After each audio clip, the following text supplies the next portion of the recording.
Hi, Kevin Coop here, and this is FaceTime with the Content Guy.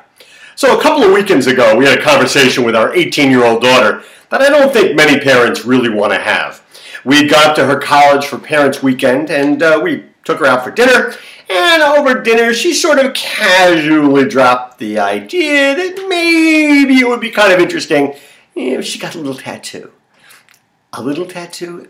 I don't think there's such a thing as a little tattoo. But she drops this little piece of information.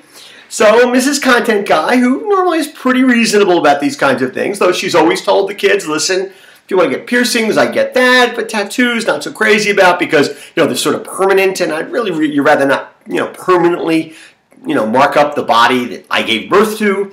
But she's a pretty reasonable person, so she immediately whips out her iPhone 5 and does a little research. Now, I got to tell you, the Pew Research Center has some statistics that are just extraordinary. They just totally floored me. For example, did you know that 14% of all Americans have at least one tattoo, that 36% of Americans between the ages of 18 and 25 have at least one tattoo, and that 40% of Americans between the ages of 26 and 40 have at least one tattoo?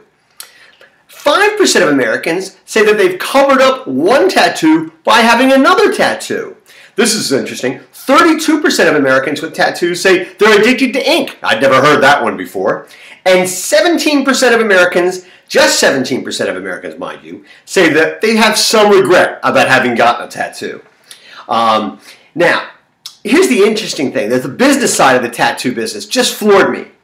45 million Americans have one tattoo, have gotten it at one of the 21,000 tattoo parlors in the United States, spending $1.65 billion, that's $1.65 billion a year getting tattoos. That's an amazing number, $1.65 billion. Now, as I said, these numbers come courtesy of the Pew Research Center. Now, I got to tell you, this is really interesting to me. Whenever I see people with tattoos, I have to say I wince a little bit because to me they've sort of desecrated their bodies to some degree, and it just sort of bothers me a little bit. On the other hand, one person's desecration is another person's art. I don't know a woman right now who is in a little bit, got a little bit of a crush on Adam from Maroon 5 and The Voice, and he's got tattoos everywhere. It's unbelievable. The thing is what I think of, or have at least have traditionally thought of, as being sort of out of the mainstream behavior, clearly is a lot more mainstream than I actually thought it was. It's big business.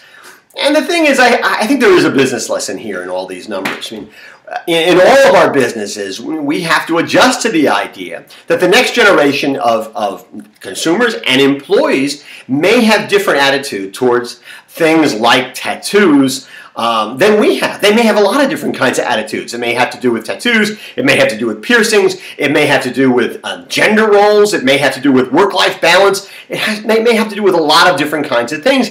And we have to adjust. Now, this is not to say they don't have to make some adjustments to the fact that they're working for companies that may have specific kinds of attitudes. But, we also have to meet them halfway, maybe more than halfway. In the end, especially if the economy improves, it could be a seller's market. We could need them a lot more than they could need us. And so this is one of those generational things we all have to sort of adjust to. Now, at the end of the conversation, Mrs. Content Guy sort of, she was reasonable and understanding, and she said, well, listen, I kind of get this. I mean, I'd rather you not do it, but I sort of understand, and, but just think about it, and, listen, hopefully my daughter is, floating a trial balloon, and she sort of wanted to see how we'd react. And I think Mrs. Content Guy sort of reacted in a mature fashion. I, on the other hand, looked at my daughter and said, you get a tattoo, and I'm going to sell that family car that you right now have exclusive use of. Maybe not so reasonable. God, I hope she was just floating a trial balloon. Anyway, that's what's on my mind this Thursday morning. As always, I want to hear what's on your mind.